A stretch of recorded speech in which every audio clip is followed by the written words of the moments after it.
Mga kabyanan, upod natin si Director Kevin. Iniangot sa Palagwaon, subong nga agad. Dito sa Banwas ng Kabatuan, ang short film ini, no? Full length. Full length. Ano? Okay, pelikula, Kandi. Sige. Sir, pwede mo kita istoryahan ko na ano ning pelikula nga Kandi? Ang Kandi actually parte ni sa mga kabataan mag-amiguhay nga ga-enjoy sila permi maghampang sa peryahan kada magpiesta sa Haro. So, and paano ini na-conceptualize? Actually, ang naghalin ini nga idea sa amon nga executive producer nga si Attorney Jobert Peña Florida. Kag sa iya nga asawa nga si Miss Rhea Peña Florida kay gusto sila mag-ubra sang pelikula parte sa kay Nuestra Señora de la Candelaria.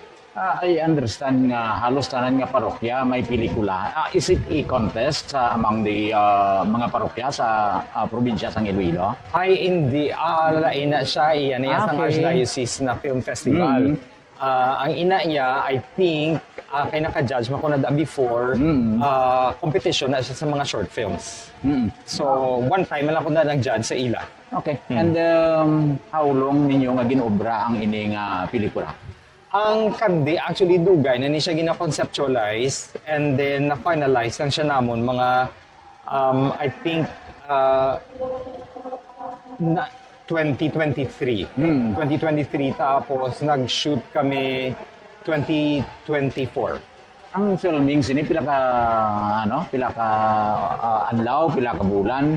Ang filming namon, actual filming gid namon so I think 9 days. 9 days lang. Kaya gin-film siya namon around sa fiesta sang Haro as well. And sino ang mga main characters diri? Local talents or nag-hire ka mo sa iban? We have JC Santos. Okay. And Sunshine Chodoro, both from Manila. Although si Sunshine actually taga Antique. Si JC Santos naman is from Pampanga. Pero sagad siya mag-deliver sang Hiligaynon. So anong language diri Hiligaynon? Hiligaynon nga may smattering sang gamay nga English, very gamay nga Italian. But mostly it's Hiligaynon gid siya. Okay. And mahambal mo kung ma-reveal ta kung di na ginpang kuha nga ginpang shoot nga mga ano? Gin-shoot siya namon sa Haro and then the surrounding areas. Kaya siyempre it's about the Candelaria. You know.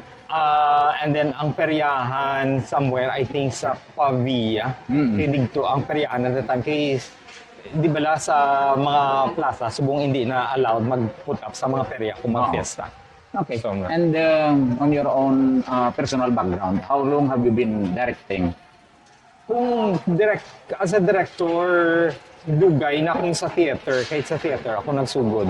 So, dugay na sa theater and then eventually nag-shift na ako sa film. Okay. And kining pelikula gastuhan sang parokyal sang Kabatuan? Ay, hindi. No. Okay. Nag-pundo sini. Iya sang fiesta, souvenir shirts, more power. Okay. Yun, kag iban-iban pa. Kaya, ang nagkuha sang funding para si Attorney Peña Florida. Okay. So din magkailan ng funding? Magluwas sa ila sponsors nga fiesta, kag more power? I'm not sure kung diin pa iba naghalalin nga funding. Kasi sila nag-raise ang funds para okay. sa... And then purpose ni sir, after sini, mapasalida pa ini sa iban pagid nga venue kung sa di nag-screening naman kami sa SM, nag-screening na kami sa Festive, Festive Cinemas, nag-screening naman kami sa Icon. And then I think subong start na ni sang provincial leg sang screenings kaya amo na nila nga tinutuyo subong nga mag-screen sila sa lain-lain nga mga probinsya. Okay. And anong impact ini sa parokya sang Kabatuan ng pag himo natong pelikula nga Kandi?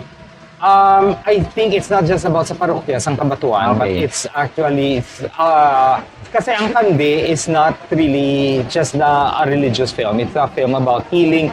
It's about forgiveness. You know, kaya yung istorya niya sa mag-amiguhay. Okay.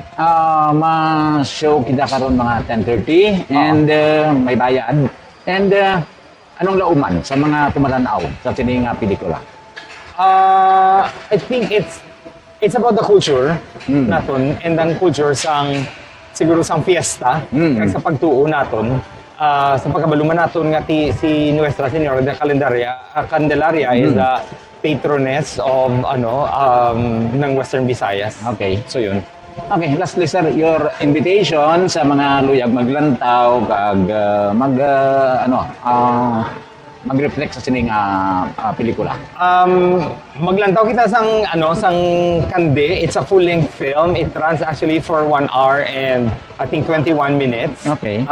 Diri siya subong sa Kabatuan. And I think ang screening subong aga is 10:30. And then may isa pa ka screening yata karon sa hapon at 2:30 sa hapon.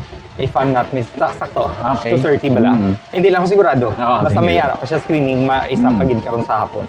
Okay, sige. Thank you sir. Damo gid nga salamat.